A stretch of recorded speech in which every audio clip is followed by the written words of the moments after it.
Good morning everyone! Time check 5:20 AM. Sumakay muna kami ng tricycle papuntang bus kung saan sumasakay kami papuntang Buendia kasi yun yung babaan namin papuntang PGH. Pagdating namin dyan, syempre nagpatap muna ako sa loading station nung aming card kasi yung card na lang yung ginagamit namin pambayad para hindi na kami nagkakash sa loob ng bus kasi minsan hassle pa yun, walang panukle or ano pa sa mga pagbabayad-bayad. Yun, itatap lang.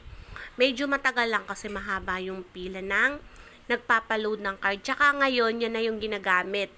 Magpapaload ka sa card mo tapos siya na itinatap sa bus.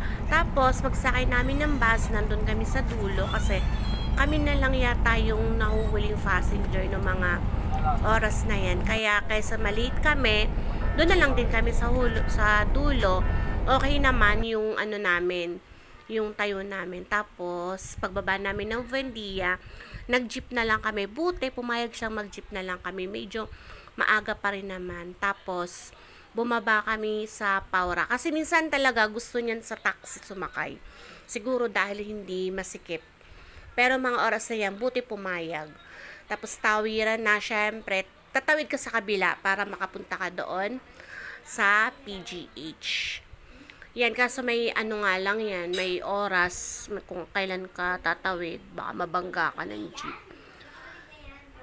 Sanay na rin siya dyan, nagkukusa na siya minsan tumawid pag nakita niyan tawiran na. Yan yung dinadaanan namin. Bago makarating kami sa clinic, dadaan ka muna dyan sa OPD. Yan yung OPD kung saan dyan nagpapa-schedule ng check-up.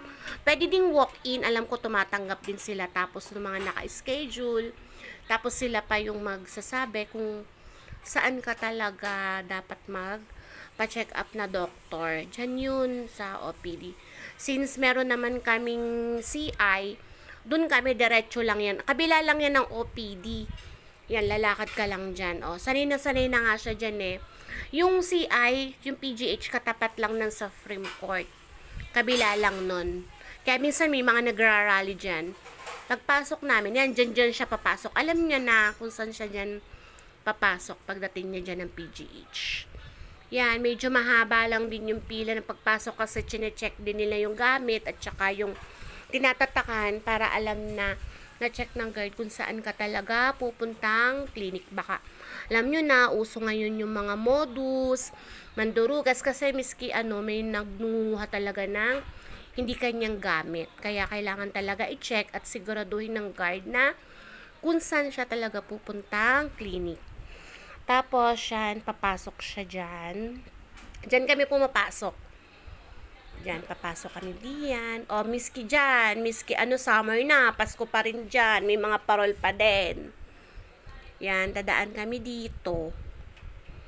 Diyan, minsan, dyan kami umaattend ng misa. Minsan, nagmimisa diyan. And, hindi siya talaga nakakalimot dumaan dito kay Nazareno. Bago siya pumunta sa klinik yan. Yan muntik pa nga nabagsak yung cross. Diyos ko, ang hirap-hirap na nga ng buhay ko, babagsak pa ba to? Ang takot ko talaga. Akala ko hindi ko yan maiibalik. Sabi ni Rika, hawak daw ako ng hawak doon. Di muntik na nabagsak sa akin. Tapos yan yung clinic, mag-iintay lang kami diyan kung paano. Yan. Ganyan siya pag naghihintay. Hanggang tawagin kami na nyo guys, yung si Rika, pinagkasya niya yung katawan niya sa upuan. Ilabas mo yung paa mo, ituwid mo. Siya daw ay gusto niyang humiga, inaantok ata. Sina niya siya, iyak ng iyak. After ng check-up, mababa na naman yung resulta ng mga labs niya. Ayan, nag-uumiyak siya.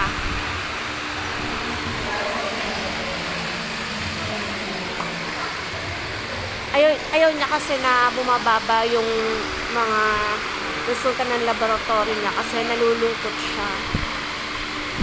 Hindi naman siya nakakagala kasi mababa yung ANC niya guys.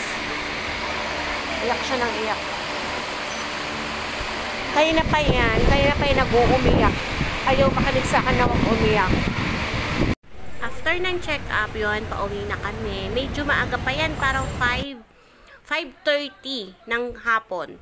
Yan, nagsabi siya na parang gusto daw niyan bumili ng, ano yun, chicken balls at saka kwek-kwek. Pinagbigyan ko na kasi, minsan lang naman siya kakain yan. Siguro sa isang buwan yan. Ngayon lang ulit siya kakain yan. Para mawala yan sumpong niya. Kasi alam mo na, nag-uumiyak kanina. Yan, habang kami nasa jeep, buti luag yung jeep na nasakyan namin, kaya sumakay na rin kami sa sobrang traffic. Ganun din sa bus. Kagulong-kagulo ang mga tao pagsakay. Buti, priority kami at nakasakay ulit. Tingnan nyo naman yung mga pasahero, guys. Sobrang dami. Nagkakagulo na sa mga terminal. O, siksikan ang mga pasahero. Hindi na maintindihan kung asan ba yung mga pila o kung ano ba yung mga pila. Kagulong-kagulo din, miski dispatcher ang gulo din. Kaya ang hirap sumakay pag Friday ng hapon.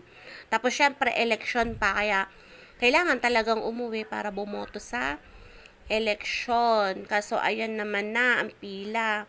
Sobrang daming tao.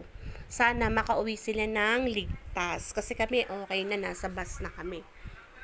After ng ilang oras na biyahe, yan, nandito na kami sa Santa Rosa.